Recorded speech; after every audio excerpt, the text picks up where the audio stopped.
ತಂಗಿಯ ಮಗ ರಮೇಶ ಓದಿ ವಿದ್ಯಾವಂತನಾಗಲಿ ಮಾಡಿ ಆಡ್ತಿರ್ತಿದ್ಯಲ್ಲ, ನಿನಗೆ ತಕ್ಕ ಮಗನಾಗಿ ಮನೆಗೆ ಮಾಡಿದ್ರೆ ಕಟ್ಟಿಕೊಂಡು ಬಂದಿದ್ದಾರೆ. ನೀನೇ ಆಶೀರ್ವದಿಸಿ ತಾಯಿ, ಇವನಿಗೆ ಒಳ್ಳೆಯದಾಗಲಿ. ಈಗ ಇತ್ತಿನ ಜೋಡಿ ಕೂಡ ನನ್ನ ಮಾತನ್ನು ಮರೆತಿದ್ದಾಳೆ ತಾಯಿ. ಅವಳಿಗೆ ಪ್ರಾಯದಲ್ಲಿ ಪ್ರೇಕ್ಷಕರೊಂದಿಗೆ ಹೊಡೆದಾಟ ಆಡಲು ಪ್ರಾರಂಭಿಸಿದ್ದಾಳೆ. ಏನೇ ಆಗಲಿ ಇವತ್ತು ಆ ಗಯ್ಯಾಳಿ ಮನೆಗೆ ಬರಲಿ.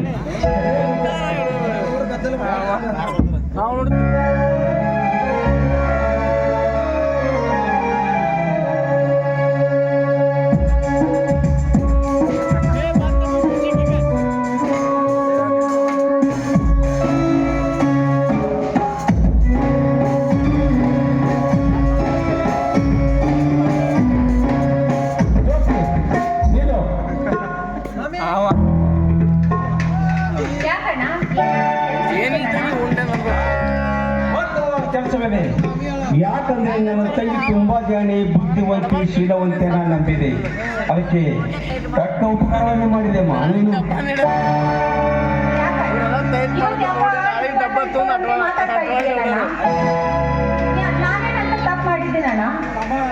ತಪ್ಪು ನೀನು ಮಾಡಿದ್ರೆ ನಾನೇ ಮಾಡುತ್ತೇನೆ. ನೀನು ವಯಸ್ಸಿಗೆ ಬಂದಿರುವುದನ್ನು ಗಮನಿಸಿದ ನಾನು ಹಾಗೆ ಇದ್ದೇನಲ್ಲ, ಅದಕ್ಕೆ ಅನುಗುಣವಾಗಿ ನೀನು ಅವರಿಗೆ ತಿರುಗುಬಾರು ಮಾಡಲು ಪ್ರಾರಂಭ ಮಾಡಿದೆ. ಮತ್ತೆ ನನ್ನ ಮುಂದೆ ನೀನು ಕುಟಿಲ ನಾಟಕ ನಡೆಸಬೇಡ. ನಾ ಕೇಳಿದ ಪ್ರಶ್ನೆಗೆ ಸರಿಯಾಗಿ ಉತ್ತರ ಹೇಳು. ಕದ್ದು ಮುಚ್ಚಿ ಆಡುವ ನಿಮ್ಮ ಪ್ರೇಮ ಪಾಠ ಎಷ್ಟು ದಿನಗಳಿಂದ ನಿರಂತರವಾಗಿ ಸಾಗಿದೆ. ನಿಜಗಳು ಲಜ್ಜೆ ಕಟ್ಟವಳೆ.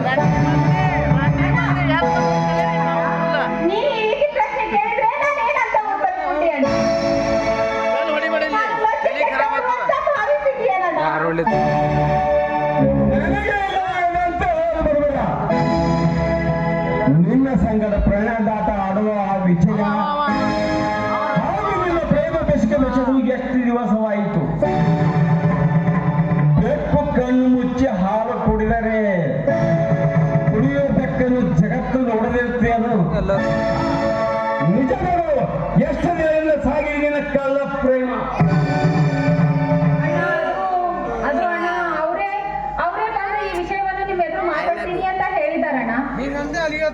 ಏನು ತಪ್ಪಿಲ್ಲ ಹೇಳಬೇಕು. ನಿನ್ನ ಜೀವ ಕಟ್ಟು ನಾಚಿಕೆ ಆಗಿರೋದು ಮಾನಿಗಟ್ಟವಳೆ. ಎಷ್ಟು ನೀವು ಹತ್ತು ಕೂತೀನಿ ಈಗ ನಮ್ಮ ಮನೆ ಕಳೆಯಲು.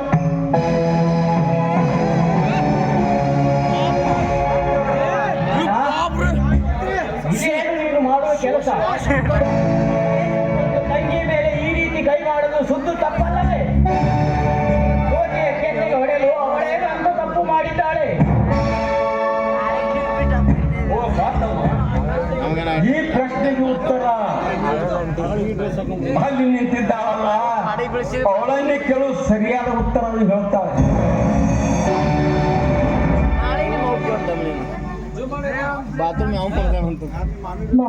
ಮನೆಯಲ್ಲಿ ಹಿರಿಯರಾದ ನೀವೇ ಈ ರೀತಿ ಕದನ ಮಾಡ್ತಾರೆ ಹೇಗೆ? ವಿಷಯ ಏನನ್ನೋದನ್ನ ಸ್ವಲ್ಪ ತಿಳಿಸಿ ಹೇಳಬಾರ್ದ? ನೋಡಮ್ಮ, ಇವಳು ಮಾಡಬಾರದು ಹೊಲಸು ಕೆಲಸವನ್ನು ಮಾಡಿ ಮನೆಗೆ ಬಂದಿದ್ದಾಳೆ. ಇವಳು ಇದೇವರೆಗೆ ಧರ್ಮರಾಜನ ಮಗ ವಿಜಯನೊಂದಿಗೆ ಕದ್ದು ಮುಚ್ಚಿ ಪ್ರೇಮದಾಟ ಆಡಲಿಕ್ಕಾಗ್ತದ. ಕೇಳಿದ್ರೆ ಧೈರ್ಯವಾಗಿ ಹೇಳ್ತಾಳೆ ಅವರು ಅಂತ. ಈ ವಿಷಯದ ಸತ್ಯವೇ? ವಿಜಯ ಹೇಳು, ಅಣ್ಣ ಹೇಳುತ್ತಿರುವುದು ಸತ್ಯವೋ? ನಿಜ ಅಣ್ಣ, ಈ ಮನೆಯಲ್ಲಿ ನಾನು ನಿಮ್ಮ ಬೆನ್ನಿಗೆ ಬಿದ್ದು ಬಂದವಳು ನಿಜ. ಈ ಮನೆ ಮರ್ಯಾದೆ ಹೋಗುವಂತ ಕೆಲಸ ನಾನೇನು ಮಾಡಿಲ್ಲ ಅಣ್ಣ.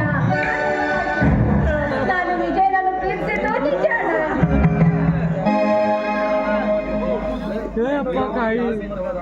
ಮೇಡಮ್ ಜ್ಯೋತಿ ಹೇಳಿ, ಯಾವಾಗಲೂ ತಾಳ್ಮೆಯತ್ತವರಾಗಬೇಕು. ನಮ್ಮ ಮನಸ್ಸನ್ನ ನಮ್ಮ ಹತೋಟಿಯಲ್ಲಿ ಇಟ್ಟುಕೊಂಡಿರ್ಬೇಕು. ನಮ್ಮ ಮನಸ್ಸನ್ನ ಹರಿಬಿಟ್ರೆ ಮುಂದೆ ನಿನಗೆ ತೊಂದರೆ ಆಗುತ್ತೆ. ಅದಕ್ಕೆ ಇನ್ನೊಂದು ಸರಿ ಯಾವತ್ತೂ ಈ ರೀತಿ ಮಾಡಲ್ಲಂತ ಹೇಳಮ್ಮ. ಈಗ ಸದ್ಯ ಏನ್ ಮಾಡೋದು ಅಂತ ಈ ವಿಷಯ ಊರ ಜನರಿಗೆಲ್ಲ ಗೊತ್ತಾದ್ರೆ ನಮ್ಮ ಮರ್ಯಾದೆಗತಿ ಏನು? ಅದಕ್ಕೂ ಮುಂಚೆ ತಪ್ಪಾಯ್ತು ಪ್ರಾಮಾಣಿಕ ಪ್ರಯತ್ನ ನಾವು ಮಾಡಲೇಬೇಕು. ಅಲ್ಲದೆ ಮತ್ತೆ ಮಾಡುವುದಂತ ಹೇಳ್ತಾ ಇದ್ದೀರಲ್ಲ, ವಿಜಯನನ್ನ ವಿಚಾರಿಸಿ ಜ್ಯೋತಿಗೆ ನಾಯಕಿ ಕೊಟ್ಟು ಮದುವೆ ಮಾಡೋ ವಿಚಾರ ಮಾಡಬೇಕು ಅಷ್ಟೇ. ಅಷ್ಟು ಸುಲಭವಾಗಿ ಈ ಕಾರ್ಯ ನಡೆಯಲು ನನಗೂ ಧರ್ಮರಾಜನಿಗೂ ಮೊದಲಿನಿಂದ ಆಸ್ತಿಯ ಬಗ್ಗೆ ಹತ್ತಿರ ವೈಷಮ್ಯ ಇಂದಿಗೂ ಮುಗಿದಿಲ್ಲ. ಅಂಥದ್ರಲ್ಲಿ ನಾವು ಅವನ ಮನೆ ಹತ್ತಿರ ತುಳಿಯಬೇಕೆ?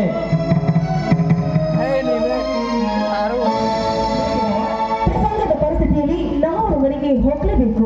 ಹಾಗೆಲ್ಲ ಮಾತಾಡಬಾರ್ದು. ಹೌದಣ್ಣ, ಜ್ಯೋತಿಯ ಮದುವೆ ವಿಷಯದ ಬಗ್ಗೆ ಮಾತನಾಡಲು ಆ ಧರ್ಮರಾಜನ ಮನೆಗೆ ನಾವು ಹೋಗಲೇಬೇಕು. ಇದಕ್ಕೆ ತಕ್ಕ ಮರ್ಯಾದೆ ಕೊಟ್ಟ, ನಮಗೆ ಮಾತು ಕೊಟ್ಟ ಆ ಧರ್ಮರಾಜ ಬದುಕುತ್ತಾನೆ. ಒಂದು ವೇಳೆ ಅಕಸ್ಮಾತ್ ಇದಕ್ಕೆ ಏನಾದರೂ ತಪ್ಪಿ ನಡೆದರೆ ಪ್ರಾಣವನ್ನು ಕಳೆದುಕೊಳ್ಳುತ್ತಾನೆ. ನಡೆಯಣ್ಣ, ಹಿಂದೆ ಹೋಗಿ ಸಮಾಚಾರ ತಿಳಿದುಕೊಂಡು ಬರೋಣ. ನೋಡಿ, ನಾವು ಹೇಳಿದ ಕಡೆಯವರು ಸ್ವಲ್ಪ ತಗ್ಗಿ ಬಗ್ಗೆ ನಡೀಬೇಕು. ದುಡುಗಿ ಏನಾದ್ರೂ ಕೆಡಕನ್ನ ಮಾಡ್ಕೊಂಡು ಬನ್ನಿ. ಹೋದ ಕೆಲಸವನ್ನ ಹಣ್ಣ ಮತ್ತೆ ಮಾಡ್ಕೊಂಡು ಬನ್ನಿ. ಅಂತೂ ವಿಧಿಯ ದುರ್ದಶಾಪ. ಆ ಧರ್ಮರಾಜನ ಮನೆ ಅಂಗಳಕ್ಕೆ ನಾವು ಕಾಲಿಗೆ ಬೇಕಾದ ಅಲ್ಲವೇ? ಮಾಡುವ ಮನಸ್ಸು ಮಾಡಿ ಮಹಿಳೆಯಾಗಿ ಹೇಗೆ ನಿಂತಿದ್ದಾರೆ ನೋಡಿ. ಅವ ಈ ಕಡೆ ಹಿಂಗ್ ತಿರುಗಿ ಹೋಗಲಿ ಬಿಡು ಅಣ್ಣ. ಮೊದಲೇ ಅವಳು ನೊಂದುಕೊಂಡು ಬಿಟ್ಟಿದ್ದಾಳೆ. ತಿಳಿಯದ ಮಾಡದ ತಪ್ಪಿಗೆ